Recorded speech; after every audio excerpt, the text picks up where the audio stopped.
Sweet.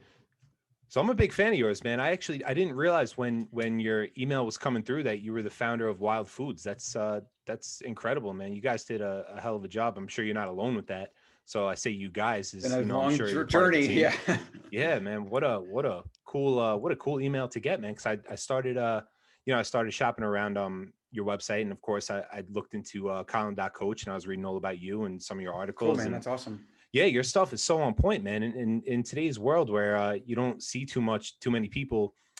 I mean, I guess, in our space you certainly do, but in general population, you don't see too many people, ringing the, holistic health and, Hmm. ancestral health bell, all that often. And I was like, I Hmm. was super impressed. You've built a tremendous company, and I'm a huge fan of yours for that. But your work, even just getting awareness in the ancestral health world, is phenomenal. It's second to none as far as I'm concerned. Awesome, man. Yeah, that's amazing. I love to hear that. Yeah, yeah, Been focusing on that more lately.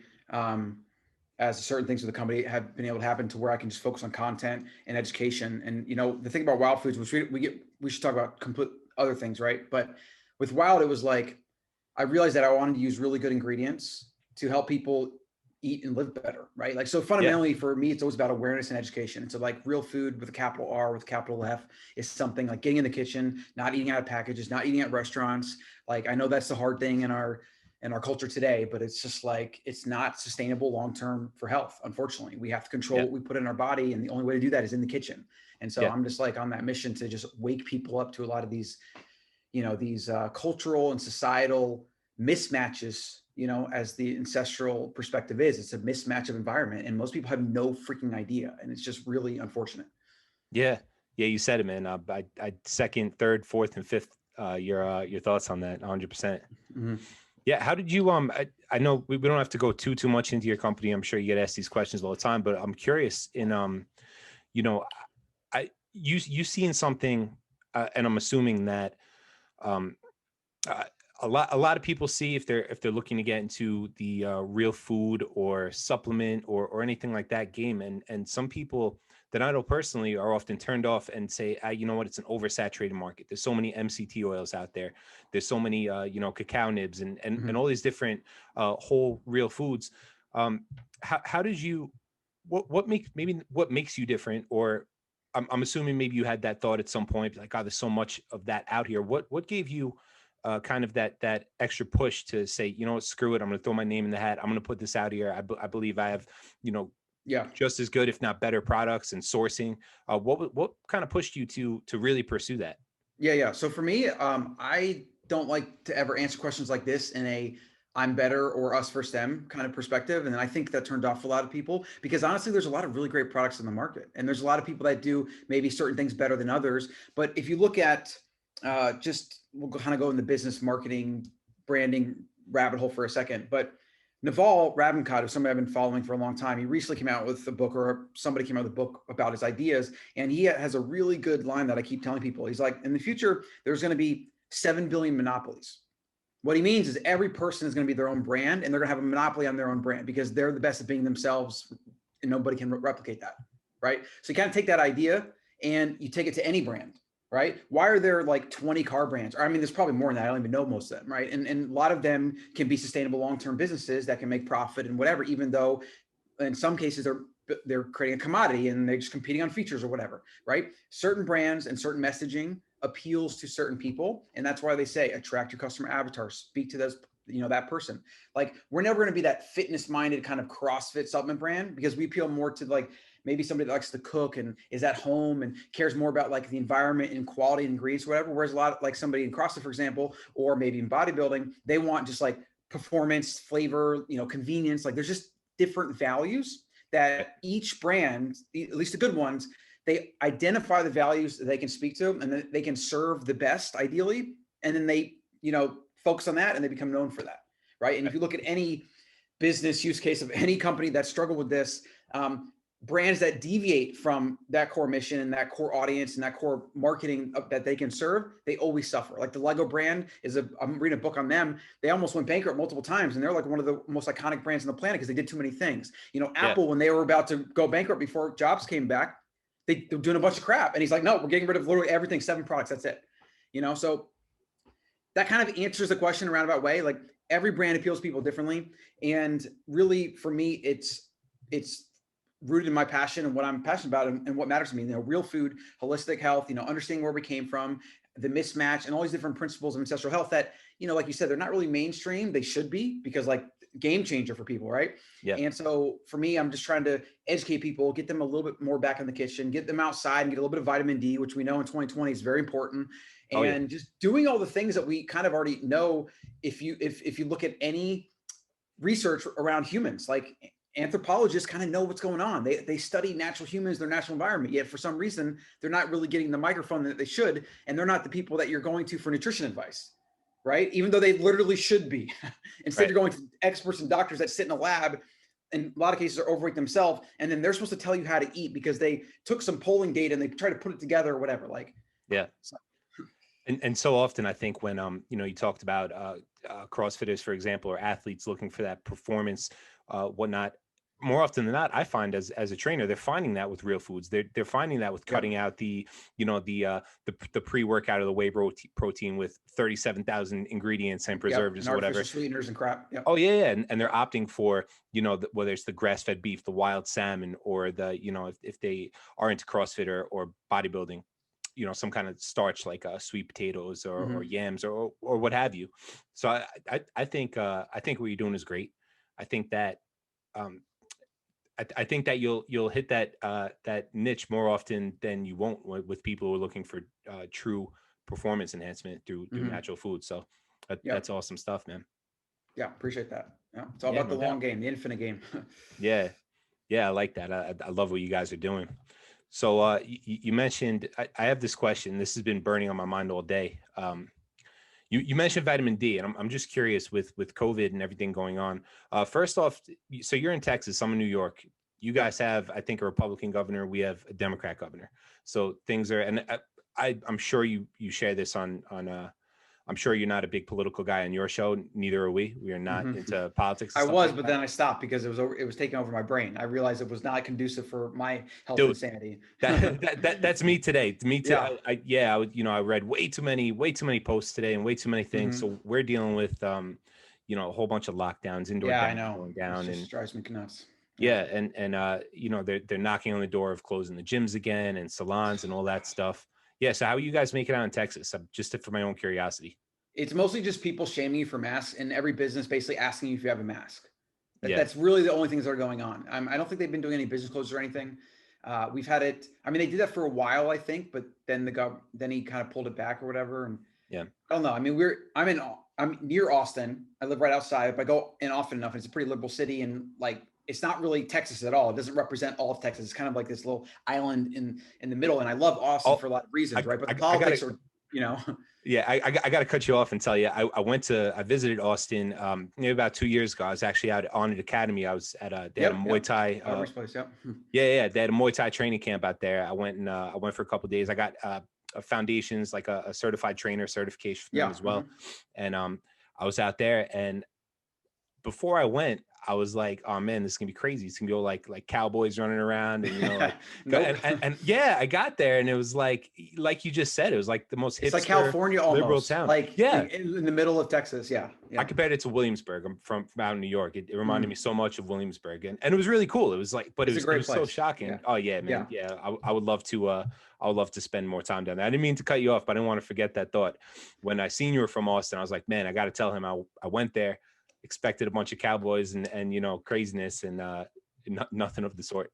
No, it's people are cool, and it's attracting a lot of people. And while the politics might be liberal, I mean, it's a growing big city, so you're going to find people of every interest niche. I moved here because Paleo Effects, and for me that was like the big event every year that kind of my brand was speaking to, and that was speaking to me. And so that I just picked it, and it was life-changing decision, best decision. Just pack up my car and move here. I love it. And Elon just moved here, bought 1,000 acres, going to probably put a gigafactory. I seen that. Joe Rogan just moved here.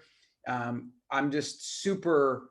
so super pro Austin and what it's going to do. Like, I just think like it might be the next Silicon Valley. It might be the next like health mecca of America. Like it's amazing. So nothing but good things to say.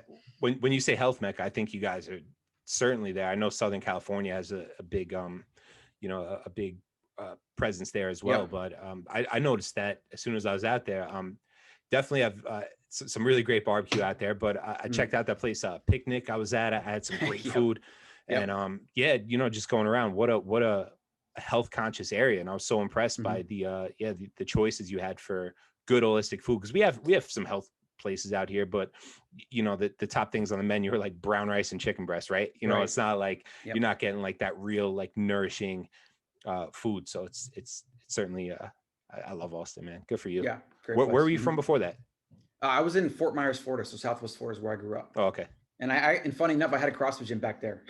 Oh yeah. The gym is still alive today. It's 11-year-old anniversary. And that was for a long time was my passion, but then I kind of was like, I think food, I think, these other bigger ideas, like just, it wasn't a big enough reach for me at the time. And so, but it's still there. And it was a great experience for me. I mean, I love training people. I love coaching people. I love helping people, interacting with them. So I love the camaraderie you get from across the box, and it was very much a big part of my education, who I am as a person, Yeah, that's to be able huge. to have that. Yeah.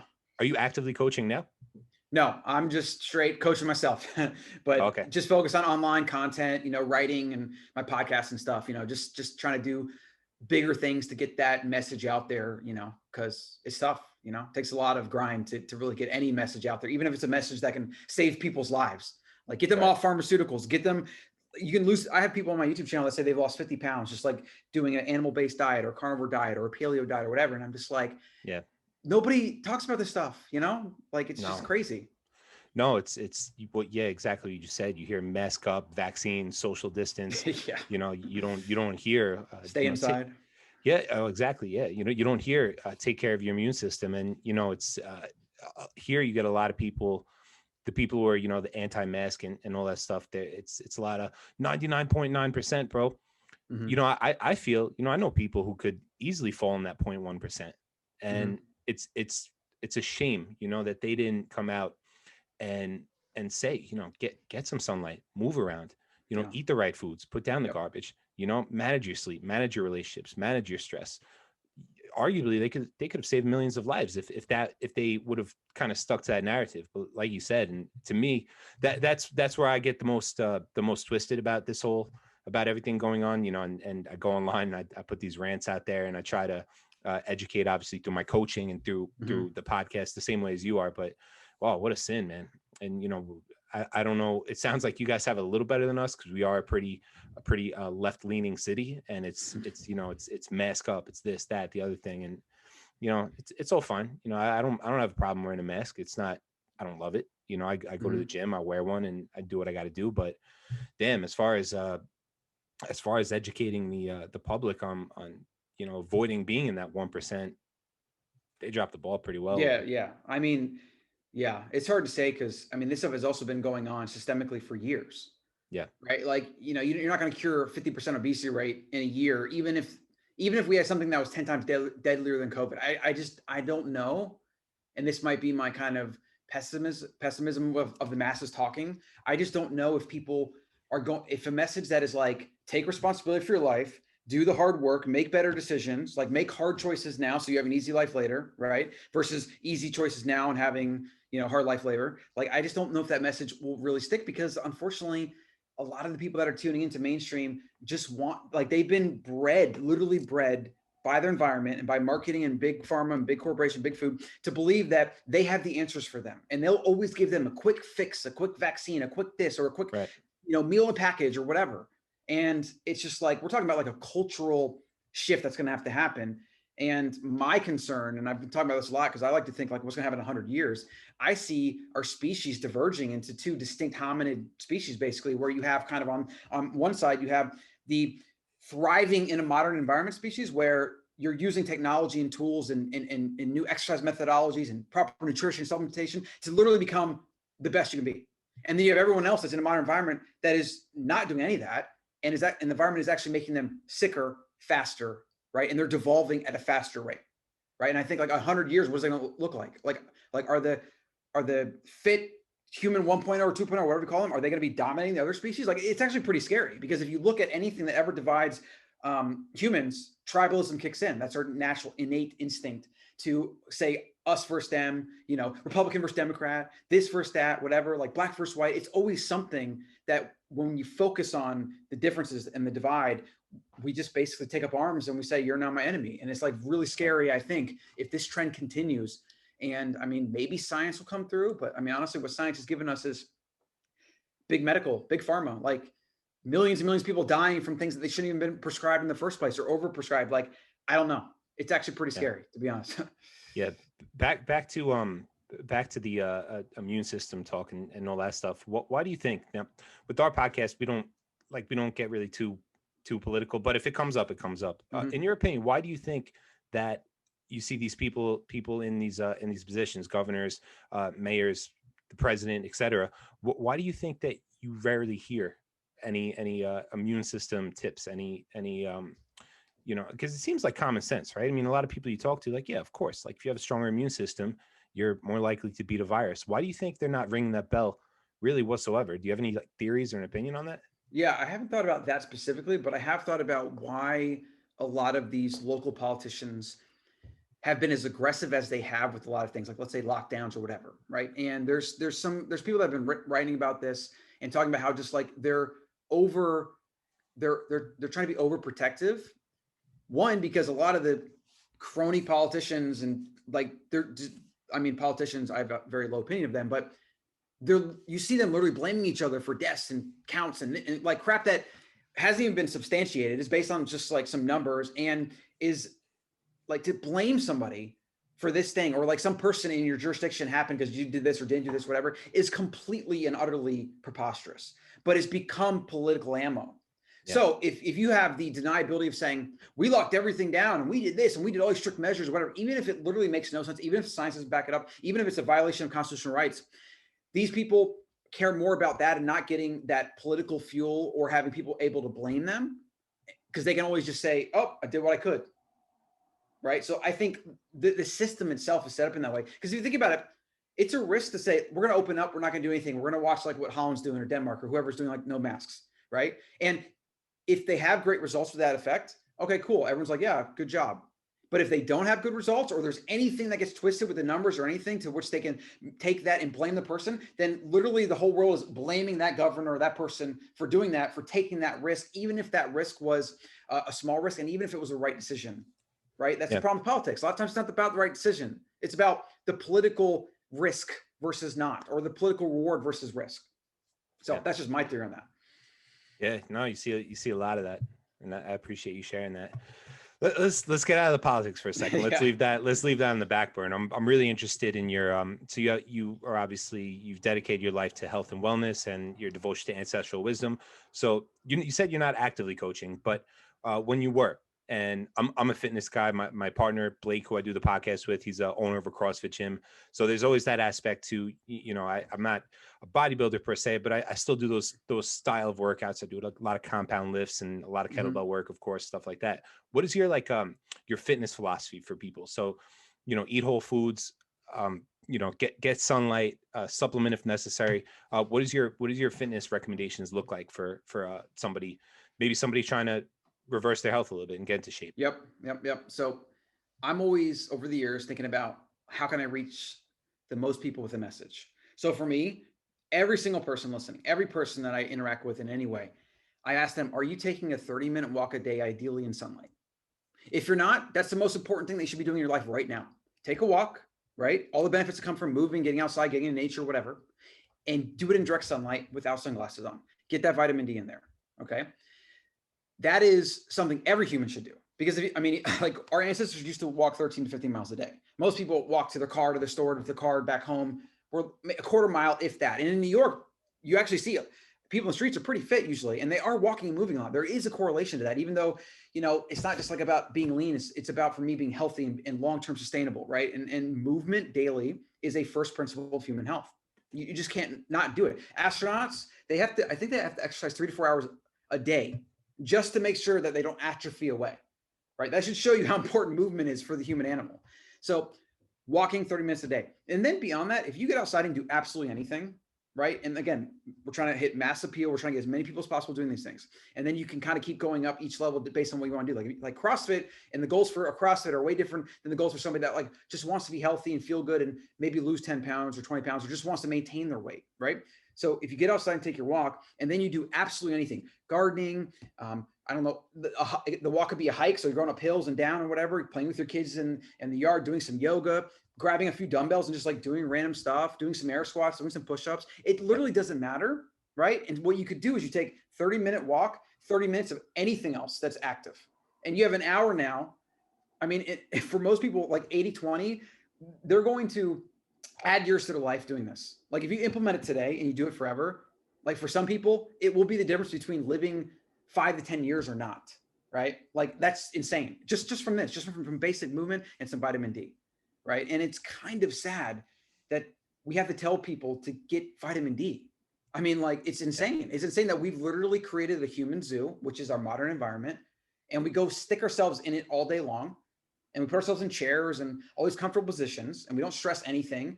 And we just devolve on a pace that would just probably make Darwin turn in his grave. Like he's seeing like natural selection, evolution happening like in real time. We're talking like over the span of 10 and 20 years, not thousands, which is the realm he was operating on. So it's just get outside, get moving. And then every step of the way, if you have more goals, you know, and when you have that baseline down, you can build on top of that. Most people are thinking, I'm going to get a gym membership. And it's actually good because we have, you know, January 1st coming up.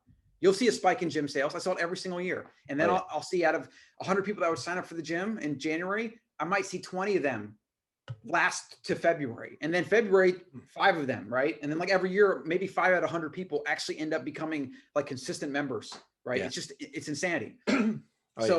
It's just, you got to start with the baseline. And the baseline is daily walk, daily movement, and some sunlight. Like that's just the foundation. And then everything above that is just kind of, it's dependent on goals. It's dependent on, you know, whatever, but like, you know, if you're training for a sport or whatever, there's just a lot of rabbit holes to go down. And I'm always trying to keep the message as simple as possible because I want as many people as possible to focus on that one thing. Like the one thing, just get outside, get moving. An hour a day is amazing, but even 30 minutes a day is better than no minutes. Yeah, that's really well said. I totally agree with you on that.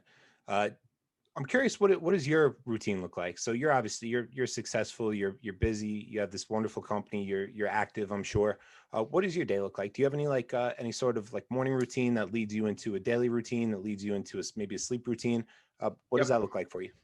Yeah, so when we had a smaller place, we actually moved out to the country, so we have 10 acres now. And ironically, I was like, oh, it'll be more reason to get outside, but I've actually flip-flopped my schedule to where now I leave pretty early, spend a little bit of time with kids, leave, get to a coffee shop, do my deep work session, 4 to 5 hours. And then usually when I come home after that is when I'll spend some time with kids, maybe go outside, take a walk. And I've been pretty much every single day getting in the gym. And so we have some equipment here and a little barn thing, and I got some racks and stuff. So but I mean, even just if it was dumbbells or if it was push-ups, whatever, just I'm making sure I'm getting outside every single day.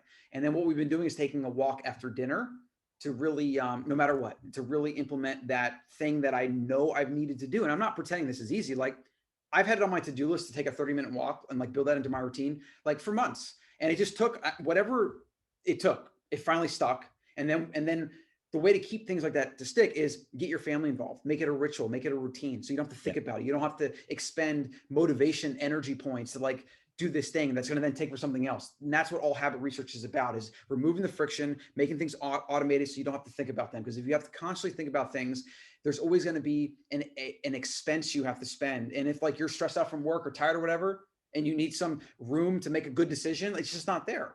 Right? Like the days that we're tired and cranky or whatever are more like the days we're going to order pizza or like eat out somewhere or eat some junk food out of a package or whatever, because our willpower, you know, has been depleted and we have decision fatigue. And that's why if you have food in the house, you're going to eat it. I know that about myself. It doesn't matter how strict I am or like whatever, I'm going to eat it. So I can't keep it in the house. And so if we ever do like a cheat meal, we throw the ice cream away after. Like we'll get like our cup or bowl or whatever we decide, and then we throw it away because I know that if it stays in the freezer tomorrow, when either late at night I'm tired or I just like see it, I'm like, oh, this is great, I'll just eat it. It's just like, this is why environment is so important. Right. And you know, as far as my daily routine, it's just trying to build those routines and the environment and have the things around me that make it easy to do. Like, so I have dumbbells in my room, so I can always do some push-ups, and I actually have a dumbbell in my shower now. Because I'm like, I'm in here just in Really? the shower or hot water. It's like, I can just do some like curls or whatever, work on my biceps, maybe do some presses, like it's just more movement is better. And like I stretch when I'm brushing my teeth. I put my leg up on the counter, I do the glute stretch, or I grab the dumbbell and I just like do this. Environment is everything. It Yeah. literally is everything. Yeah. I like that. And I like that you straight up admitted you're human. And like, if you guys are in the mood for ice cream, like you'll get some ice cream and Yep. then you'll get rid of it. I'm a fan of that because I coach and because I have clients in the personal training and the health coaching realm. I don't like saying you can't have that. I think that's like a terrible, but when you have that in your head, you start to resent the plan you're on. I will say, if you're craving that, don't keep it in the house. If you want it that bad, you'll go to the store and pick it up. Yep. Yep. Put some And distance between you and the thing. Yep. 100%. And Yep. if you're in a state where you're really committed, it's not the best idea, eat some whole foods before, Yep. and whether that's, a few ounces of beef or salmon or a sweet potato. And it's been extremely successful because in more cases than not, once they've done that, they've heated up a sweet potato or leftover salmon or what have you, they're usually not in the mood for the ice cream, the cookie, Yep. the peanut butter, whatever it might be. And yeah, I'm happy you admit that you're human because I'm certainly human too. And like, Thanksgiving, I enjoyed the hell out of. I plan on enjoying the hell out of Christmas, and whatever my in-laws, whatever my mom, my aunt, whatever they're making, that's going right in here, baby. Yeah, well, I actually have some comments on that because I mean, for years as someone that I got into healthy nutrition because I wanted to be lean and fit. I wanted to be like a young dude with abs, and I wanted to appeal to all the girls. Like I have no problem admitting that it was my motivation. And then I really got into it and I enjoyed it. And it became just part of my identity. And like, I'm actually the most consistent person I know. I mean, I've been training consistently since I was like 16. Like, and I see people that kind of wax and wane or whatever. And there's a lot of reasons for that. There's a lot of psychology reasons. But the one thing about food and cheat meals is that people just need to do better at having a better conversation with themselves about what they're doing. If you decide to eat something that's not great, the worst thing you can do is compound that with a bunch of negative thoughts and regrets around it.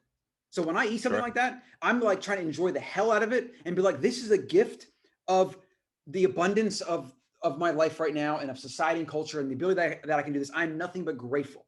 And then now right after, if I want to have a mitigation strategy, I'll go take a walk. I'll take some of the wild charcoal. I'll drink a bunch of water. Maybe I'll take a dash of some lemon, apple cider vinegar, and I'll do things that I know can help me feel better.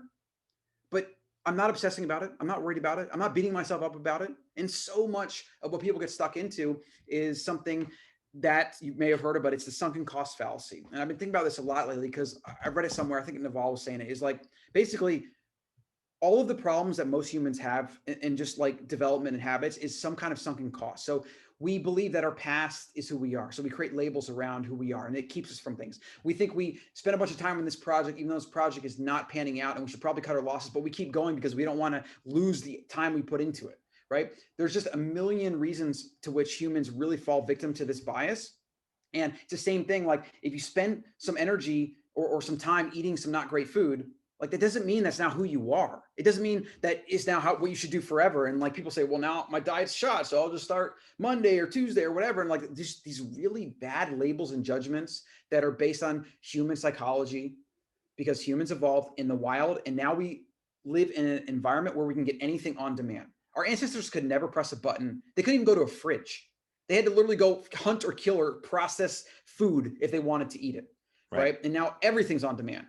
And it's no wonder that we have such a mismatch, right? It's also why I believe that we're going to have a divergence of our species, because you have the humans that can resist pushing those easy buttons, right? And they can make the hard choices now to have an easier life later. Whereas, unfortunately, the trends are growing that the masses push their buttons, corporations continually market to them to keep pushing those buttons and then giving them new products or buttons to push for the things that the problems that were caused by the initial pushing of the buttons. It's like get sick from fake food, then get pharmaceuticals to prop you up, then get surgeries or whatever. Like it's just like unbelievable how ridiculous it all is. Yeah. Yeah, it's unfortunate, and I believe to an extent you're the product of whatever you were taught. Whatever and there are no leaders. There's no real people in the political space or the media space, like you said. Big media, big pharma that are really steering people in a direction that would be more beneficial to them. And I have one more question for you before maybe we switch gears a little bit. Sure. Mm-hmm. So a few years ago, I got really into the realm of biohacking. So I have Juve lights set up throughout my house. I have, Hmm. blood flow restriction bands that I tourniquet my arms off, and I got all these other toys. I'm actually in the process of writing what I expect to be a book. It might be a really long article, depending on how, how much content I could really put into it. Hmm. But throughout the years, I found a lot of biohacks and a lot of toys that work great, that are, amazing cheat codes for fat loss, building muscle. And I found a lot that are like just ridiculous. Hmm. Like I've been on both sides, so I'm kind of currently documenting that. I'm curious if you have any of those, quote, biohacks, any of those, any of those toys, whether it's a Juve light or whatever it might be, that you find beneficial, and do you have any that you are absolutely find no use for and are probably have no benefit whatsoever? Yeah, so I'm a big fan of anything light spectrum, because obviously I've made the connection between sleep and blue light and sleep and LEDs and sleep and artificial light. Light is a huge environmental consideration for the human animal. I mean, if you think about it, you were in the wild, the sun comes out, then goes down, that's all, you don't, that's it. Maybe you had fire sometimes where you can control it, but even that is a certain light spectrum, right?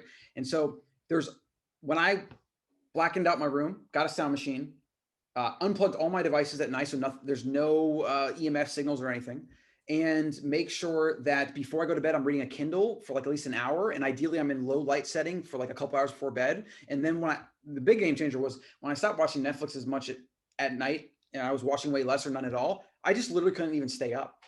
But Yeah. I was the person that was a night owl. I could stay up to 6, 7 a.m. in the morning easily, just like playing games or poker or like researching stuff or reading, like watching YouTube videos.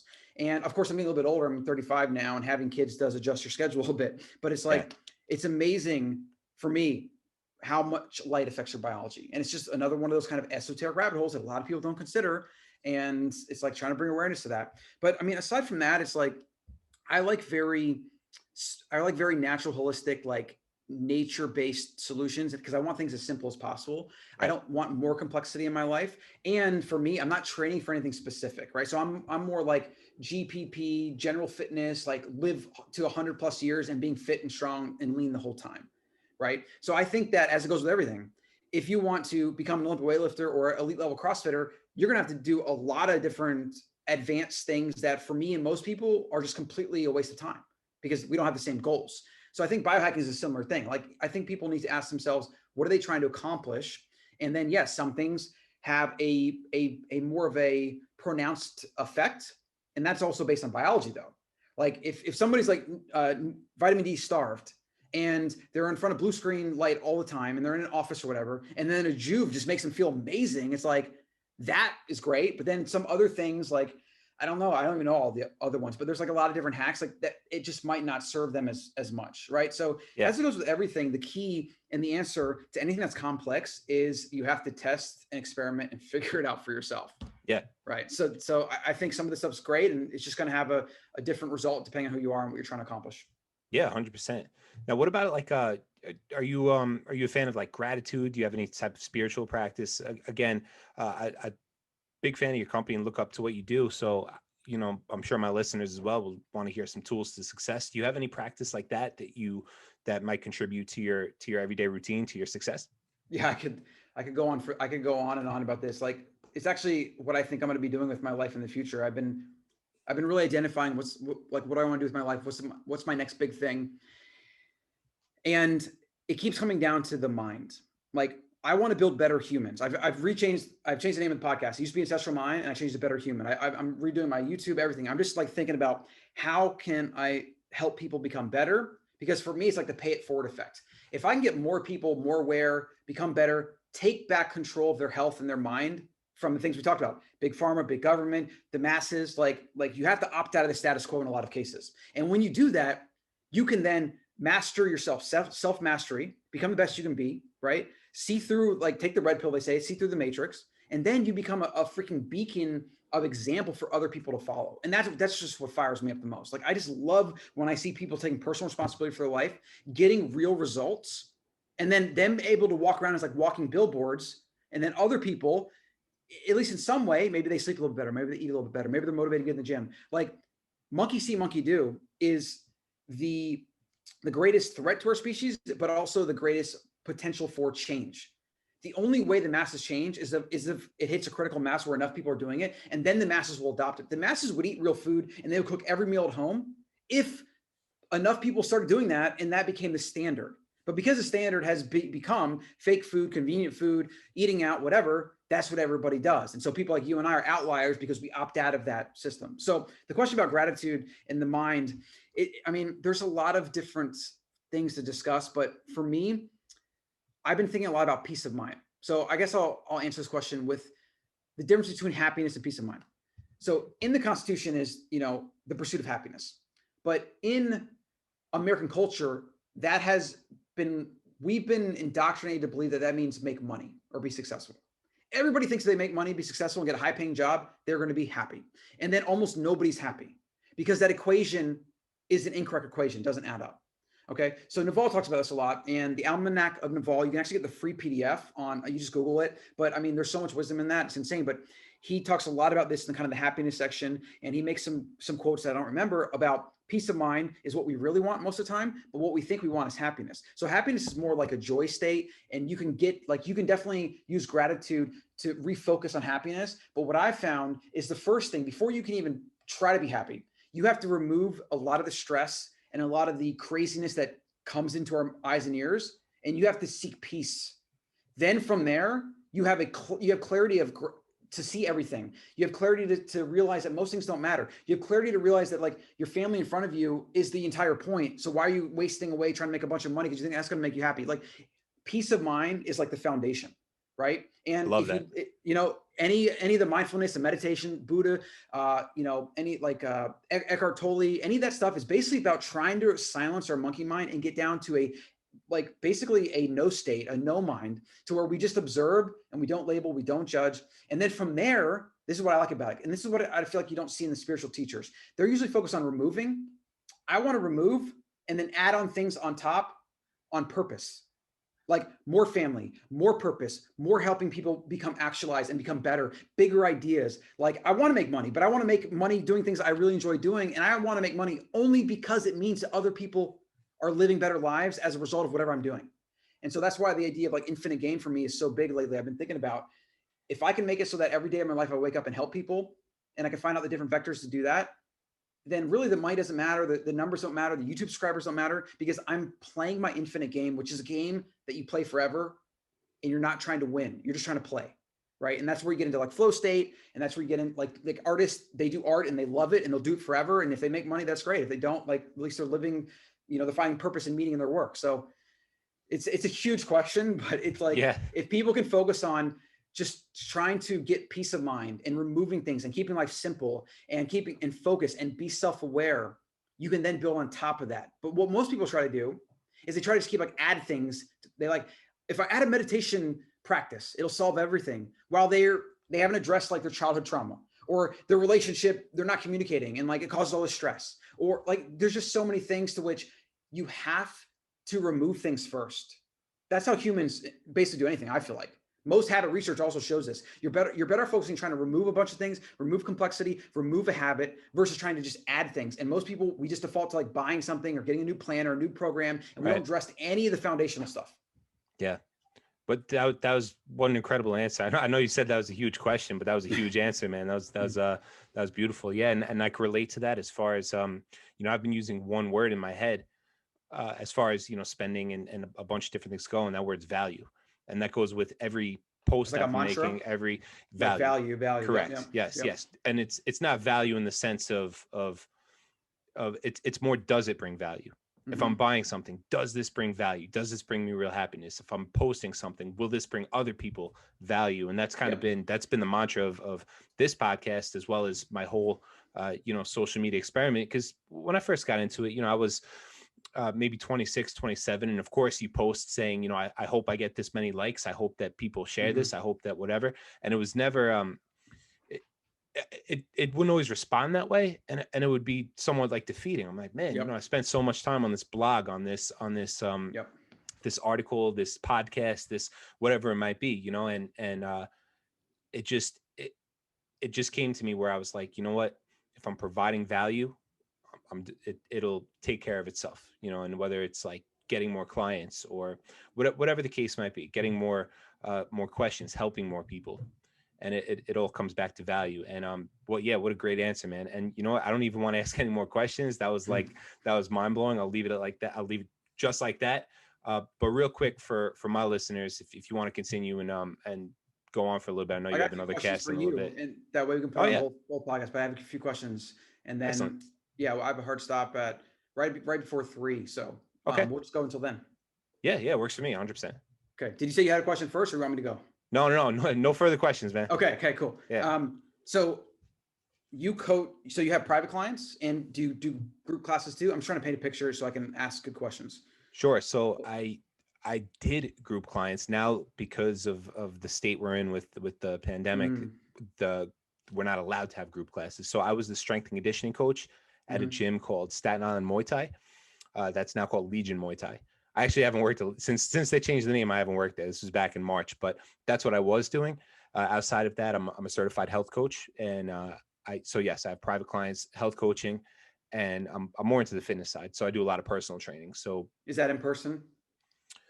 I want it to be, but like I said, right now the It's all gyms are remote. pretty. The gyms are. There's a couple gyms on Staten Island that are open, so they divide us into zones. We have an orange zone, which is most of Staten Island, where no gyms, no salons, pretty shut down. And there's a small area in the North Shore. So I'm kind of a free agent as far as gyms go. I was working out of the Muay Thai gym for a long time doing that. And then this whole pandemic happened. I got a couple more certifications. I got a little bit more into wanting to train. I was training fighters, right? Obviously, it was a Muay Thai gym. I was training a lot of Muay Thai and Jiu-Jitsu players, and that's what I was doing. And I got kind of to a point where I wanted to work a little bit more with your basic, mom or dad who's looking to, shed some pounds and change their nutrition habits, what have you. So I kind of shifted my gear there to that. So to answer your question, I'm a free agent. Gyms aren't open, so I don't know which one I'll settle down at. It might be, going back to the martial arts gym and having a foundation there. It might be elsewhere, but for now, I'm just working on content. And of course, I still do, remote health coaching is pretty much a remote type of business. Yep. It's a lot of it's a lot of speaking and planning, and it's almost it's like a health therapist, really. I mean, you really I love doing that you have an opportunity to make such an impact by coaching somebody in health. Sure. Yeah. So I want to talk about the clients that have failed. I want to focus on the ways people get stuck, the things you've observed, and then we'll contrast that with the clients that are successful and consistent, because this is always the thing that, everybody's interested in. And I coached people for years, and I would see people show up, and then when they wouldn't show up, it would I took it personally. I'm like, why are you coming to the gym? Like, is there something wrong? Like, it was, you probably experienced this. Like, you feel like they're firing you, or you're not good enough or whatever. And really you just want them to do what they should do for themselves. Like, it's a very strange dynamic. I mean, it can be very draining too. So those people that come for a little bit, or they're excited, or, whatever, and then they stop coming, or they don't even show up. I mean, what are some of the themes that you've seen in people, and maybe specific people, like maybe some specific stories? Like, I'm always fascinated by the psychology of failure, really. Yeah. I think it's a pretty easy answer. I think anytime I see somebody who's trying to do too much at once, they want to, have a horrible diet, or I shouldn't say horrible, but a pretty sedentary lifestyle, very little activity. But January 1st, they're going to go on this keto diet. They're going to be at the gym 7 days a week. Like, they're going to sleep 9 hours a night. They're going to, wishful thinking, big goals. Yeah. The list goes on. And managing that drive, because that's good, right? You want a client who's like, I'm ready, I'm going to do this, whatever. But kind of managing that and taking that energy and putting it into something simple, like, okay, make it to the gym 3 times this week. We're going to get in there 3 times. We're going to do a push day, a pull day, a leg day. We're going to get you, moving that way. 3 days. That's it. It doesn't have to be 6 or 7. Slow down. Same thing with diet, right? You have somebody who maybe eats, they go out for breakfast every day. They get, bacon, eggs on a roll with salt, pepper, ketchup. They do that. Then they do, whatever. They have a sandwich for lunch, and then they have whatever for dinner, and they binge eat dessert all night. And they're going to go from that to, I heard keto is really good. I'm going to try keto. I'm going to cut all the carbs, and, I'm still going to go to the gym. I'm going to do this and do that. And I find that people who are willing to say, okay, I'm going to hire you, I'm going to work with you, whatever, for 12 weeks. And in this first week, we're going to tackle sleep. I'm going to shut off my phone at 7 o'clock or 7:30.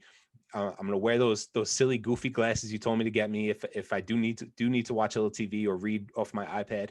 And I'm going to focus on sleep. And I find tremendous success with people who are agreeing to space it out and say, okay, I'm going to focus on this. And then, you know what, they're doing well at the gym 3 days a week and they love it, like they're loving the progress. They have fun. They've made a couple friends there. Awesome. Okay. Let's add 4, let's add 5 and moving along like that.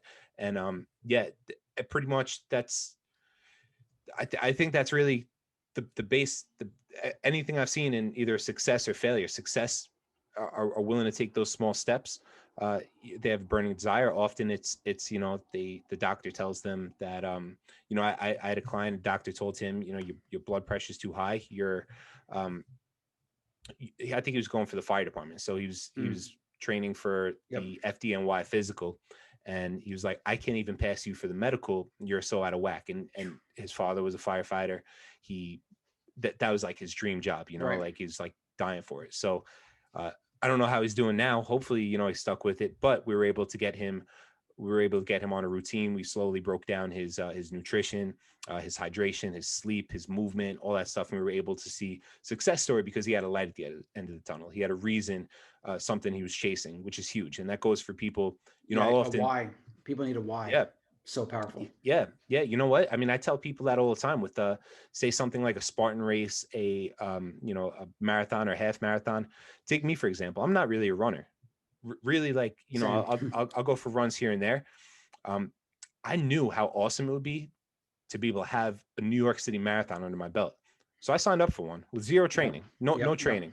So, 6 to 12 months before, whenever it landed, I signed up, I put my name in the hat, I got picked, and I said, oh shit, I got to run a marathon now. And having that light at the end of the tunnel forced me to totally change my training, change my nutrition. Now it was a very high fat diet. It was keto. It was getting those fats so I could change my fuel system to have this nice long wind of endurance, this nice aerobic, I guess, cardiovascular pace and all that stuff.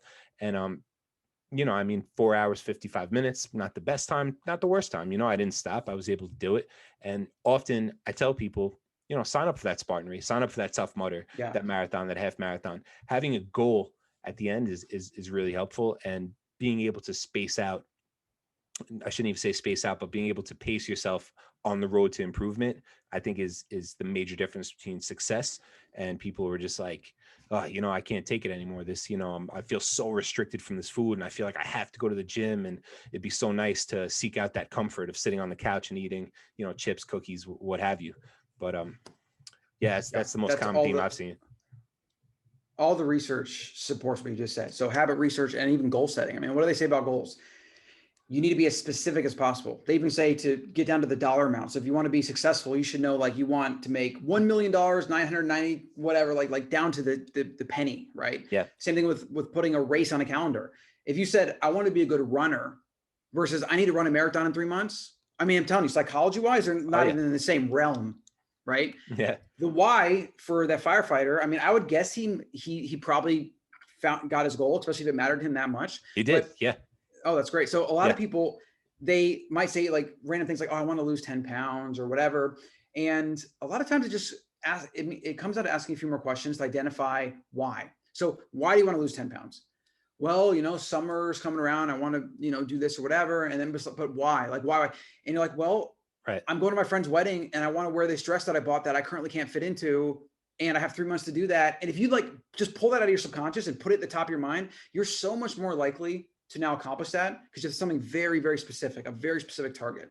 And as the habits go, what you're saying is people get these grand ideas about this like perfect system, which is completely detached from reality because they'd already be doing something, right? So like, it's so far in la la land that all the habit research shows that if you want to build a habit, you should start with like doing 1 push-up a day. Like, let's say you want to do 10 push-ups a day. You should do 1 push-up a day. You should read 1 page of a book a day. And then you get that down. And maybe every time you do that 1 page, you end up reading 2 or 3 or whatever. And then a month goes by and you can read 5 like nothing. And then you make it 10, right? Like it's habit, they call it habit stacking or like tiny habits. Like there's tons of books written about this. But it's really fascinating. So you have coaching clients with nutrition. So what about some nutrition stuff? Like what are some of those big tips or those big ahas or the big just realizations that you've seen work with people in real life when it comes to nutrition? Yeah, this is where a lot of the times I don't fit in the 100% ancestral primal stratosphere, because depending on who I'm coaching. So again, I coach a lot of athletes. So I find athletes have very few problems digesting things like certain grains like rice and, maybe they're not wild salmon and grass-fed beef isn't in their budget. So totally depending on a client's goals and their preferences. So some people hate eggs, right? I mean, how am I going to say eggs are the best? You should be having, X amount of egg yolks a day and preaching this, good cholesterol and choline and, protein and all this stuff when they can't stand them. So nutrition wise, I'm still a pretty firm believer when it comes to weight loss, calories in, calories out. And I know that, there's so much conflicting, especially in our space. It's like, no, it's about inflammation. No, it's about vegetable oil. No, it's about now. Obviously, the closer we can get to a whole foods diet, the more optimal your body's going to perform. There's no question about it. But in that same space, it is tough for people to go from, whatever whether culturally or just socially might be used to, with their nutrition. So totally dependent on the person, but I still am a big fan of tracking and trying to get an idea of how much, because like I have bodybuilder people who will come to me for nutrition advice, and I'll say, okay, track what you're eating, this would be a 220 You need to pound. know a baseline. You need to know what you're Yeah. eating as a baseline. Like I'm a big proponent of tracking at least for a little bit. And then you build like an intuitive sense and you listen to your appetite and your biology kicks in, and then it kind of takes care of itself. Yeah, absolutely. I agree. And it totally different. So, right, there's health coaching and there's personal training. Health coaching is more for, and I do both. So health coaching is more for the person who is looking to fix their health. Maybe they got some blood work back that's frightening to them. Personal training is generally for aesthetics. It's generally people who want to, lean down, get shredded, put on muscle, what have you. So totally goal dependent. But for me, it really comes down to protein, getting those essential amino acids for the bodybuilding crowd, for the people who are chasing aesthetics, where there's a lot more of an emphasis on quality of food for people who are looking into health. So again, I deal with two realms, but that's really it. I encourage tracking, like you said, to get that baseline, to understand, oh man, I'm 225 pounds. My goal is to put on this muscle. I'm eating all this food. I'm eating, 400 grams of carbs a day, 200 grams of fat, and 80 grams of protein. Oh shit. That's the things that we got to kind of focus on, where, in the other sense, it's I'm a big fan of elimination diets and kind of backing off a whole bunch of foods. So maybe eggs for a little bit, maybe dairy for a little bit, adding them on with people, two totally different realms. But yeah, the closer you can get to whole foods and avoid those anti-nutrients, those processed vegetable oils, the a lot of grains, and a lot of sugar. Two different realms, but big fan of both of those two worlds, because you get a lot of you see great results either way. Yeah. Well, so for me, to echo what you're kind of saying, in a way, as I said before, I'm always trying to, what can I say that's going to appeal to most people and make it simple, right? Simplicity. You just need simplicity. So what I've been thinking about is telling people you can eat anything you want if you cook it at home from scratch. You want some bread?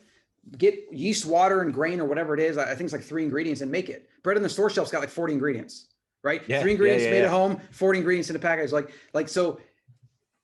If people did that, you're talking about like 90% of the results for long-term health. And then you can optimize if you don't want to do grains, or you're extra sensitive, or you're worried about this or whatever. Maybe you're gluten intolerant or whatever, or even you want to do like carnivore diet because you have some autoimmune issues, that's when you go to those extra levels, but only if the baseline is those real whole foods as much as possible. So even the athletes that might want to eat certain foods, or they don't want to restrict certain food groups, I would always be pushing people towards still eating as many meals from home as possible. And if you look at a lot of the hardcore bodybuilders, even back in the day, they meal prep like crazy, and it was almost always at home.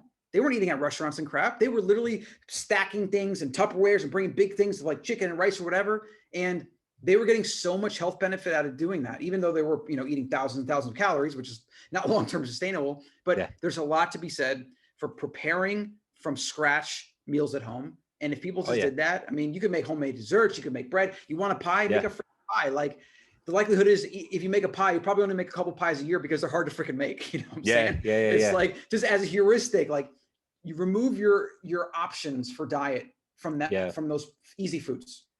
Yeah, that's such a big part of it. I totally agree with you, because it's very hard to track, especially for a bodybuilder. If somebody's looking to just improve their health, like, yeah, they could go get a salad, maybe bring your own dressing, maybe just use balsamic vinegar or whatever, and avoid the vegetable oils they're going to put in there. Pretty easy. But for a bodybuilder, somebody who's trying to, really, really track, it's next to impossible to be able to go to restaurants and get a, even, I mean, I do tell people, I have a tip of if you are tracking calories, whatever, because a lot of restaurants have, how many calories. I don't know if in New York they do, they have, next to it. Oh, 100%. I tell them add 25%.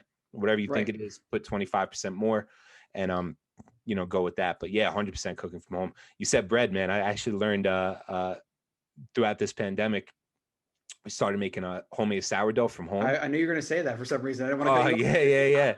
Yeah. It's on our to-do list, but you have to like get a live thing, and like I know we want to make it too, but it's just It's. I'd be happy to send you one, man. We got a bunch. Unfortunately, once you have a starter, like actually made, or the starter, or so yeah. I can send you a starter. I can send you bread. Yeah, that'd be awesome. They have once you have a starter, it's 7 days. It's flour and water. I think you measure it out, of course, equal parts flour and water. It ferments on your counter, and once you have that, you can make as many loaves as you want. But the problem is you still have to feed it, so you still have to keep it alive. So what ends up happening to a guy like me, I got like 7 mason jars, a couple of them in the freezer. From what I know, they stay active in the freezer, so I'd be happy to send you a frozen one. Throw it out, and you're good to go. Awesome. Oh man, what a difference though. I know this isn't the sourdough bread podcast, but I got to tell you, man, for a guy who avoided gluten for a long time, and I can tolerate it pretty well. I've also done einkorn wheat at home, einkorn wheat, which is like the original wheat. And I think it does have gluten, but it's just a milder form. It's not as toxic. And these type of things for me is actually probably a good teachable moment. Like, cause I came from strict paleo. Like that's what got me into nutrition. Yeah. And so I was like, grains are evil. They're going to kill you, whatever. And I've softened that stance a lot for a lot of things we talked about. Like, you're going to eat the food, so you may as well not be so hard on yourself. Don't have like obsessive thoughts about it. And if you can make it at home, it's 10,000 times better than the store crap. And so I actually think that if you were to take a holistic kind of scratch-made approach to food, like most people, not all people that have certain autoimmune issues or whatever, but there's a lot of people that could enjoy something like grains in a very strategic way. And no, I don't think it should be in every meal. I don't think it should be even really a staple, but as like a treat or as like an addition here and there, I think it's completely fine. Granted, you're making it at home, right? Like I don't think store-bought bread is ever good for anybody, right? Like, so I would always say if you're eating at a restaurant, don't get any of that. Like it's heavily processed. It's full of crap. Like those are one of those foods that when it's at a restaurant, it's way worse for you. Chicken breast at a restaurant, it might be factory farmed and have some antibiotics, but it's not going to be probably as toxic to your body as like the bread that's been sitting on a shelf and mass produced and shipped around or whatever, So like you're always trying to gauge that with that stuff. So we are coming up to the end of my thing. Let's go through like 2 questions real quick. So 2 quick ones. Sure. What is $100 or less purchase that has impacted your life or that you've recommended to other people that's had a big impact? And it could be related to anything, not just health. $100. Let's see. It could be biohacking. It could be like a really good book. It could be just an experience you had. Yeah. Let's think. Let me really think about that. Cause I know I got a great one for you, but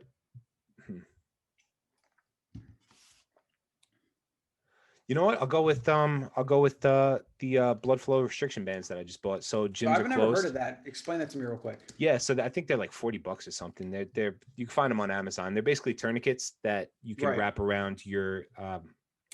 I do it above my quad and right below my bicep, and it restricts blood flow to your extremities. So it allows you to, if you're lifting weights, I do a lot of kettlebell throwing and whatnot. It makes that weight, whether it's a dumbbell or kettlebell, feel way heavier than what it is, and your fast twitch muscles respond accordingly. So interesting. Yeah. So with that stimulus in lifting a lighter weight and feeling heavy, your muscles are actually working harder. So the pump you get is insane, and the gains you get are pretty on point as well. So yeah, those were cool, and I recommended them to a bunch of people.